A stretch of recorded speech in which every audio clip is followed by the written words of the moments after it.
this class, being Brother Brett and the other teachers, that they present the lessons, that they would present them in a way that would be easy for everyone to understand, and we could do the things that's taught. Go with us, Father, and forgive us our sins. We ask this in your Son, Jesus' name. All right. Colossians chapter 4.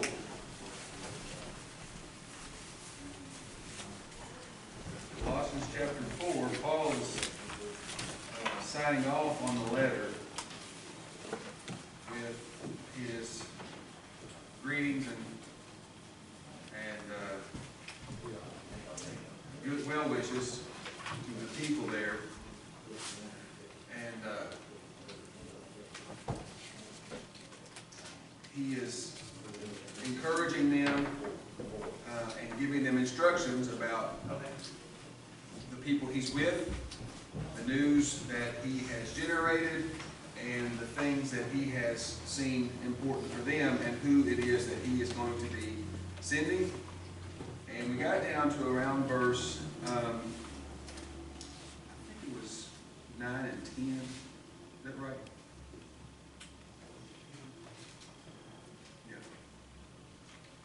He talked about in verse 7, he says, "To all my fairest Tychicus, our beloved brother and faithful servant and bondservant and fellow bondservant in the Lord, will bring you information. For I have sent him to you for this very purpose, that you may know about our circumstances, and that he may encourage your hearts. And with him Onesimus, our faithful and beloved brother, who is one of your number. They will inform you about the whole situation here." Okay. So he's sending some to them, right, with the letter, per se. The one that we're reading, basically.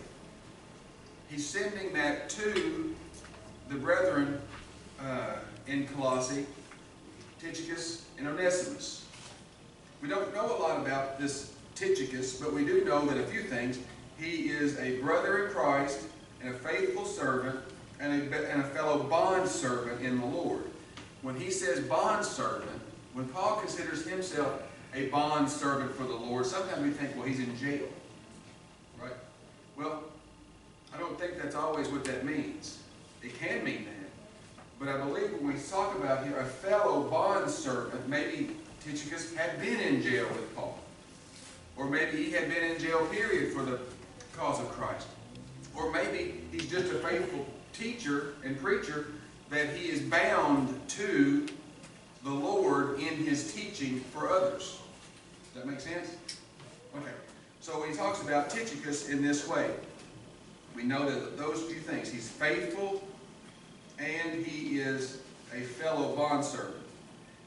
We'll bring you the information. He says, "For I have sent him to you for this very purpose, that you may know about our circumstances and that he may encourage your hearts." Now, Paul's circumstances are what? In prison. Now, how would that be encouraging to someone? If someone wrote to you and said, "Hey, I'm in jail," would that be encouraging to you? If somebody that you had respect for, and say it was a preacher that said they were in jail, and wrote a letter and said, we'll say Connie Adams. Connie writes us letters all the time. He says, "I'm in jail." But it wasn't because of the crime he'd done. It was for, if someone is in jail because they're trying to teach the word, then wouldn't it be an encouragement to us? Yes. Yes, it would. But if they're in there for a crime, that's a different story. Correct. The reason that he's in there is because of what?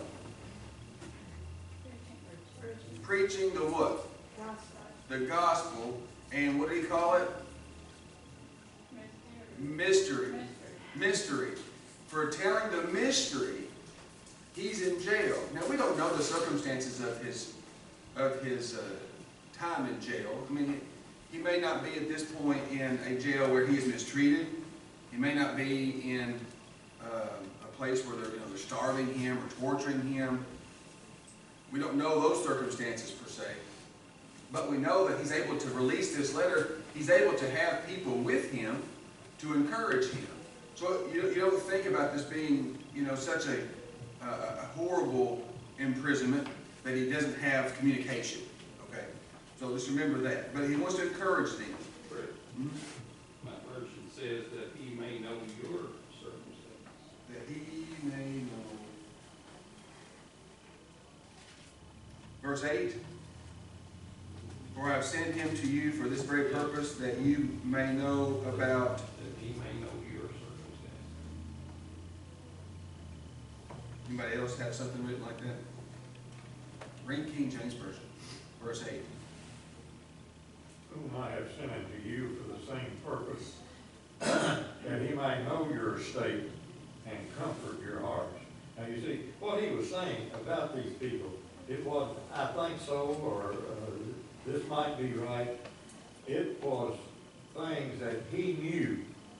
And as far as him being in prison under dire circumstances and losing faith or becoming discouraged, when Paul and Silas was in the prison, Philippi, they were beaten, they were in stocks, and then the power of God come and released them, but they were singing songs unto the Lord. Okay. Okay, so yours says that he may encourage their hearts. I am sending him to you for this very purpose, that he may know your circumstances and comfort your heart. Okay. I don't know the translation differences here. I think the reasons are that Tychicus here, when we talk about him, to all of his affairs, Tychicus, he says, I'm sending him, Tychicus, to you for this very purpose. What very purpose? He's going to tell us. That you may know about our circumstances. Now, and encourage your hearts. So, both those things are going to be true. One of the notes here, it's more literally translated that one may know the other. So, both things are going to be true. That's kind of what he's trying to say. There's going to be an exchange of information. He's going to tell you about us, and also he's going to learn about you to tell us. So it's that one may know the other, and so that's what's kind of difficult translating is which one's going to know which one. Well, they're going to know both. yeah. That's why more modern versions may show he's going to tell, he's going to know about you, because he's just talking about that he's going to tell you the news about us from verse 7. Yes. To not make it sound sort of redundant, but Yeah. that's kind of going down the rabbit hole. But Yeah. that's the idea. One may know the other. He's going to tell you about us, and you're going to tell him about your circumstances so we can learn about you. So it's exchanging information. But look at what kind of an individual in verse 7 that Tychicus is. Beloved, faithful minister, and fellow servant in the Lord. Yes. You're talking about someone whom you can trust and you can put confidence in what he tells you. Yes. We know certain things that we know about these things are his faithfulness, and that he is going to be giving them instructions about what the situation was where Paul was in prison, probably in Rome. All right. Let's see if we've got any references here on that verse. I don't have much of anything more than that, do we?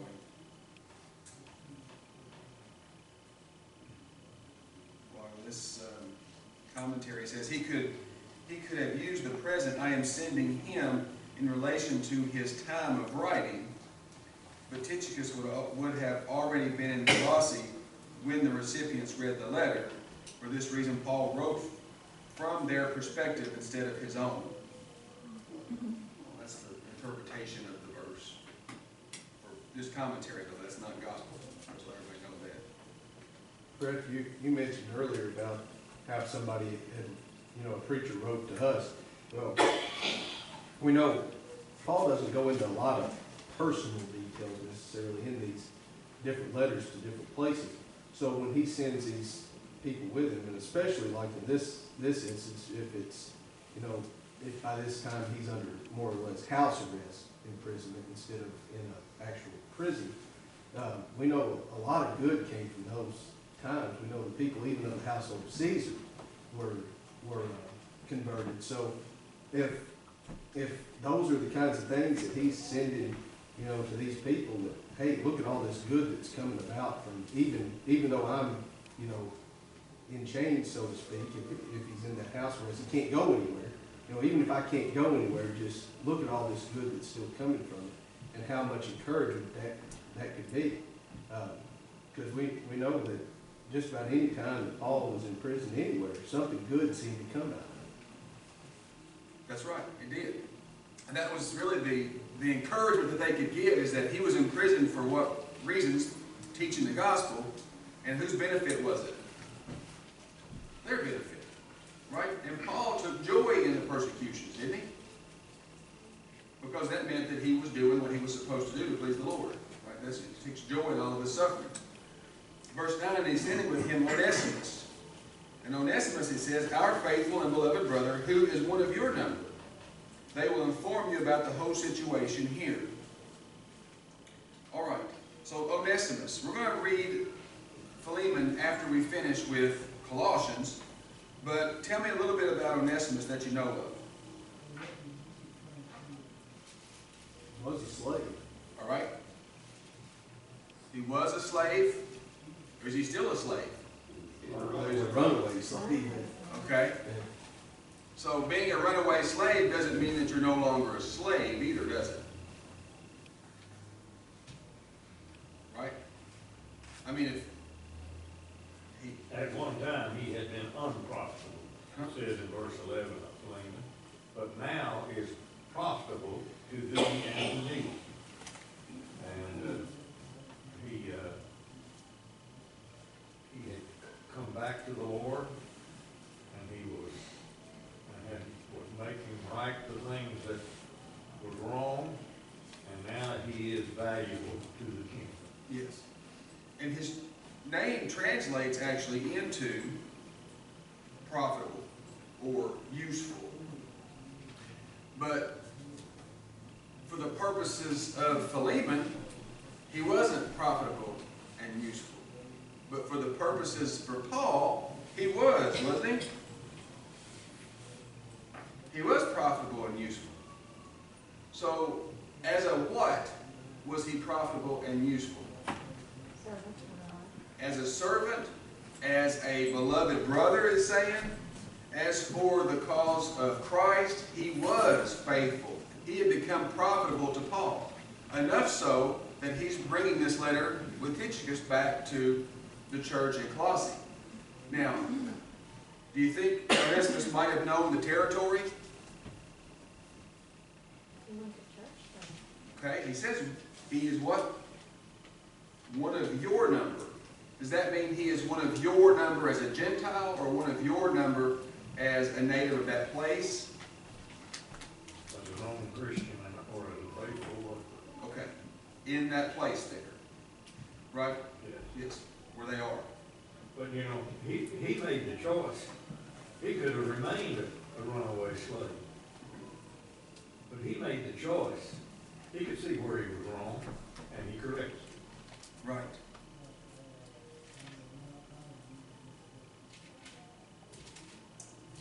So,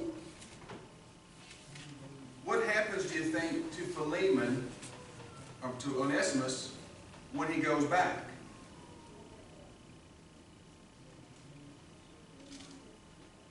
Well, they were encouraged to receive him.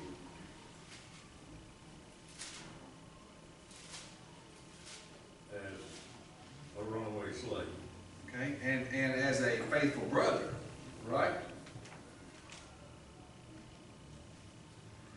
This, we have to go back to our study a couple weeks ago And remember what he instructed the master and the slave relationship too.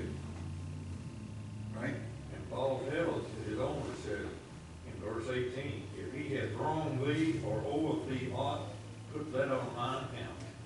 Yes.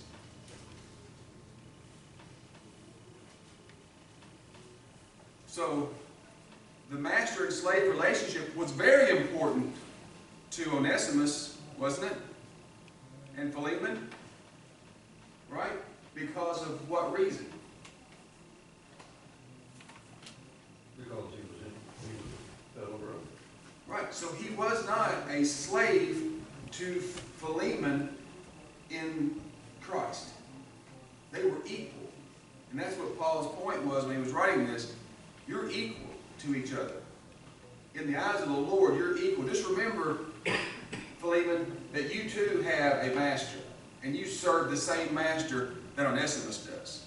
So remember in your treatment towards him, though he were unprofitable to you, you remember that he's a fellow equal bondservant. All right. It says, they will inform you about the situation here. Here, more than likely, in Rome, while he was in prison. Verse 10. Aristarchus, my fellow prisoner, sends you his greetings, and also Barnabas, cousin of Mark, about whom you received instructions. If he comes to you, welcome him. And also Jesus, who was called Justus. These are the only fellow workers for the kingdom of God who are from the circumcision, and they have proved to be an encouragement to me. So he breaks this down now, who's with him, okay? So we know that Tychicus and Onesimus were there because they had received the letter, right? And then they're going back to deliver the letter. They were Jewish people because they were of the circumcision. Yes.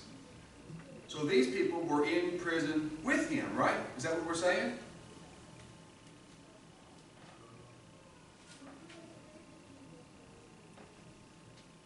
Is that what it's saying? That they were in prison with him?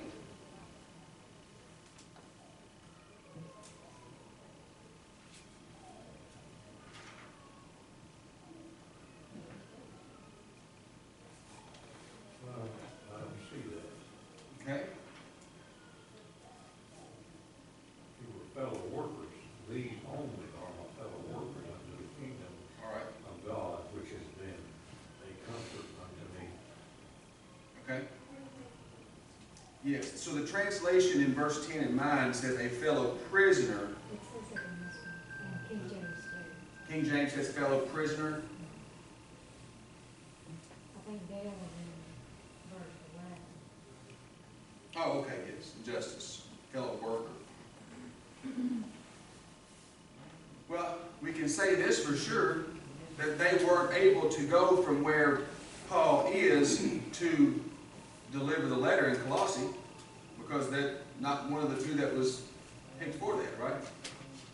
But as far as I'm knowing here, Aristarchus was a fellow prisoner. He sends his greetings. Who else sends it? Mark. Who else sends it? Barnabas' cousin Mark. Also called Jesus. And Justus, also called Jesus. What about these? Why did he break these apart?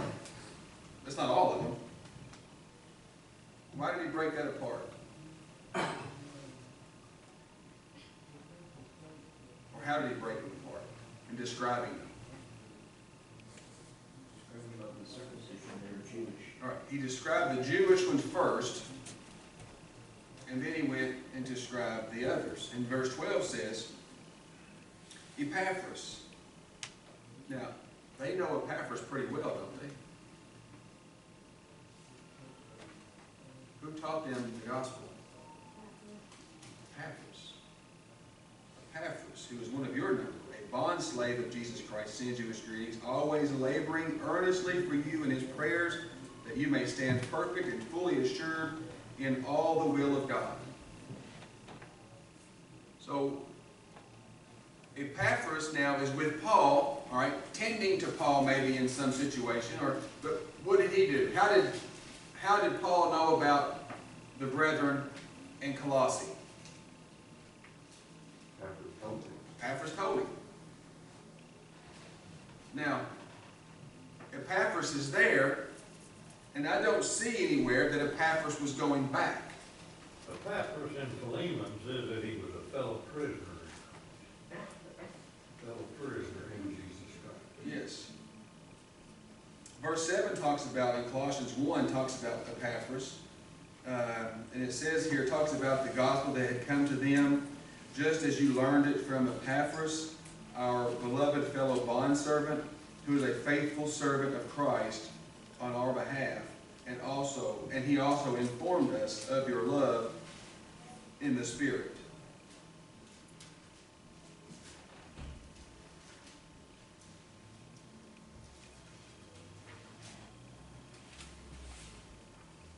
So Epaphras was Jewish?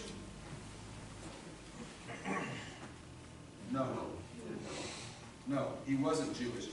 He says here, he's listing now those then that are not of the circumcision. So Epaphras, and verse 13, for I bear him witness that he has a deep concern for you and for those who are in Laodicea and Hierapolis. Luke, the beloved physician, sends you his greetings, and also Demas. Greet the brethren who are in Laodicea, and also Nympha, and the church that is in her house. Whose house? In his house. In verse 15? King James says, and the church which is in his house. Okay. Do you have Nympha or Nymphus? Nymphas. Yes. Nymphus, right. And I think there is the translation. That Nymphus is masculine, Nympha is feminine. Okay? So I think that's just an agreement there between the pronoun and the noun. That meant that they met as the church in Luke, in verse 14. That was Luke's house. In verse 14? Yes. No, I don't think so. I think it's Nymphus, or Nymphus' house. Anybody agree with that? So let's talk about these verses a little bit before we move on. Who's the his in verse 15? Verse 15, I believe, is Nymphus. Translated either male or female based on the way the word is spelled. And some question one is male or female spelling of the word. Yeah, maybe. That's right. You know, before you move on, you asked a while ago about fellow prisoners that are with Paul in prison. When you back up to verses 7 and 8 and 9, it talks about Tychicus and Onesimus. Now those two were able to go with God. Now you go down to verse 10, then it starts talking about Articus and the rest, Mark, and the rest from there on. It says, fellow prisoners greet you. And that's the part of the letter that he's sending with Tychicus and Onesimus. So I'd say these men from verse 10 on are in prison verse 10 and that are in prison with Christ. I don't think they were going and coming. I don't either. The others were. They were, and that's the reason why they could go and deliver the letter. 2, 8, 9. Right. Now, are you saying in verse 15, Laodicea and Ephesus is a name of individuals? No, I'm saying, I believe that greet the brethren who are in Laodicea, the city, right? Yes. And also Nympha. Greet the brethren who are in Laodicea, and also Nympha or Nymphus. and the church in her house. So I believe if we broke it down to say, greet the brethren in Laodicea and who worship at Memphis house. That's what I believe it is. I don't think Memphis is a city. But he's saying there to greet the brethren who were in these places, right? So these brethren were meeting in a house of Memphis. Now, was that the same thing? Greet the brethren who are in Laodicea, and also, I don't know where Memphis' house is. Well, I know "and" is a conjunction that joins two words together. Yes. That's what we're confusing me. Yes. My version says in his house, just almost like Spanish coming out of Latin. If you put certain words in certain letters in a certain way, it changes the meaning of a person of he to she. Yes. And if I'm not correct, according to the Latin Spanish, this would be a he, his. Okay. But I could be wrong, I will look into that more. Yeah. I think the point on this is that the brethren at that person's house. Right? That's who he's going to be. That's who he's going to be greeting. He says, "Greet the brethren who are in these places." So before we get to there, let's go back. We talked about Epaphras, and we know what he had done for them. He's one of their number, probably his hometown, right? Because he was there and knew these people, and he had a great affection for them. Those are the things we know about Epaphras. And for I bear witness that he is a deep concern for you and for those who are in Laodicea and Hierapolis. Remember, we would be like us saying, you have a concern for the brethren at Caneyville and Horse Branch and Old Layton and Litchfield. Or, you know, what I'm saying is that area of the country, he had an affinity for. So, you know, that region had been important to him, for him to have this deep concern for them. Luke, the beloved physician, sends you his greetings, and also Demas. So he lists them here. Is the order of any importance, or just the names, you think, or the omissions? Well, Onesimus wasn't mentioned. He was there. And Tychicus was there. And they would have been left out because they would have been giving their own, right? They would have been greeting them themselves. So what do you think about that? Say it again, I didn't get over.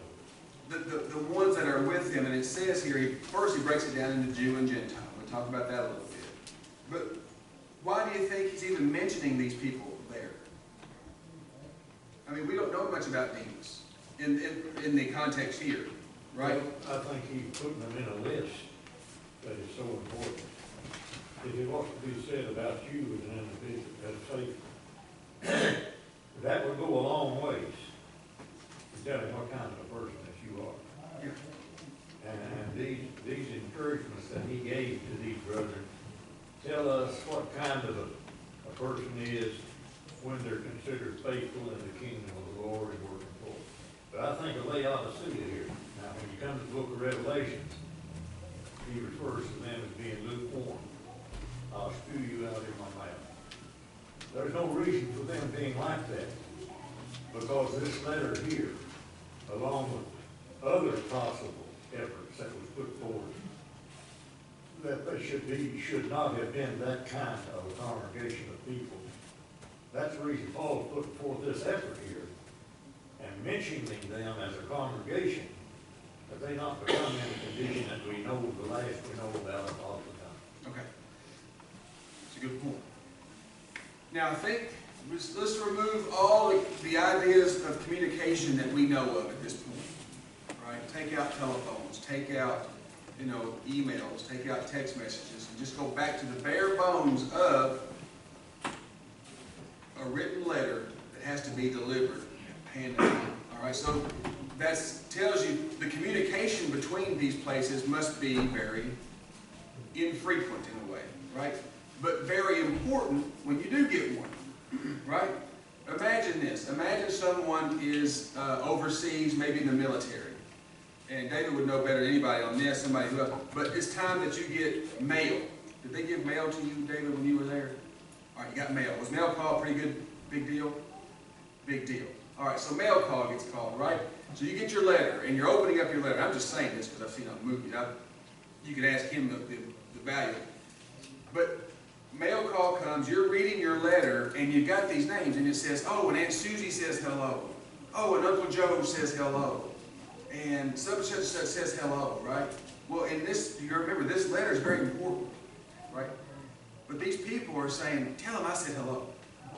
Tell them I said good luck. Tell them I said best wishes. Tell them I said keep on fighting, right? So I think you got to remember here that these people were probably wanting to have their name listed just as a mere fact of the magnitude of it. We don't think much about it when we're calling somebody on the phone or FaceTiming someone, and we can see their face and say, oh, hey, you know, this was a different deal. And I think that's important. They were encouraging them through Paul's letter, right? That was a chance for them to know that they could greet someone through an avenue of this letter. Not that they would know that their names were going to be in the annals of time. I don't think that was it at all. I don't think that was on their minds when they were here with Paul. I think it was merely an encouraging thing, right? And an opportunity so they could greet someone else, just like you would do when Aunt Susie says hello when the letter goes to that service person. You know, we always are keen on pointing out about everything being inspired. But just think how easy it would have been for God to just say, you know, let's write what needs to be done. But he didn't take the personal touches out of what the apostles and those who wrote these letters to these different churches wrote. He allowed that to stay in there, and that has to be for a reason, because it would have been very easy to just say, okay, this church needs X, Y, Z told to. Yeah. But he allowed, you know, Paul to have an introduction and a closing. That has to be important. Right, it does. And these people might have been well known in these places, and then to get a message to say, they're saying hello to us. You know, that's a big deal. I know Kevin's probably been in the same mail call thing too. And I probably botched it, but it did sound good, didn't it? All right. Now, one thing, there's one great providential blessing that God has given mankind since he created man. He has not left him wondering about what is this or what is that. He has always had a line of communication with man. And if he wanted to know that line of communication, I believe the providential care of God, if a man wants to know the truth, he will have him. But now when you come to John, the 1st chapter, talking about communication, Jesus Christ there is referred to as Word. And that providential care, and it is here also, that providential care has followed mankind ever since creation. Great point. And the way Paul talks about these people, he don't put himself above them. No. They're on the same level, and he's not putting them in categories, he just states their name. And Right. something. Now, they had to know more than likely about Paul and Paul's teachings, right? Epaphras knew about Paul's teaching because Epaphras went to him, right? So Epaphras taught them, went to him. So they knew then, I'm pretty sure you can say, that they knew about Paul through Epaphras. Now, verse 15, the brethren who were in Laodicea, and also those in the house of Nymphas.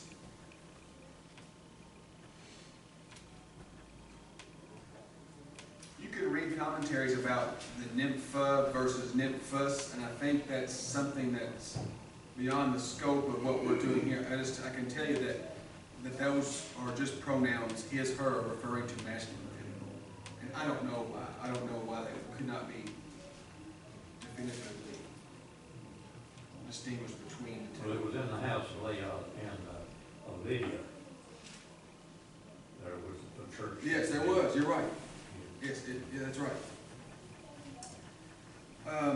So let's get it, go ahead. Well, if it says his, it has to be a he. If it says he, it has to be a he, right, but mine says hers, so it has to be a she. You see what I'm saying? Oh, I didn't know. Yeah, the I thought translation. you was just telling us that. No, I'm not saying that. that. I'm saying that the King James, New King James, New American Standard, they don't agree on the pronoun. But I don't think it matters. I don't mean that flippantly. I'm just saying that the church is in the house of this person. My footnote says Memphis, who hosted the believers in her house. Yours has Nymphus and her. The footnote does. Okay, so that's just antithetical to what we just said. There's a person in Laodicea with the first letter of her name in, or his name, and they're in her, or his, see, can you say?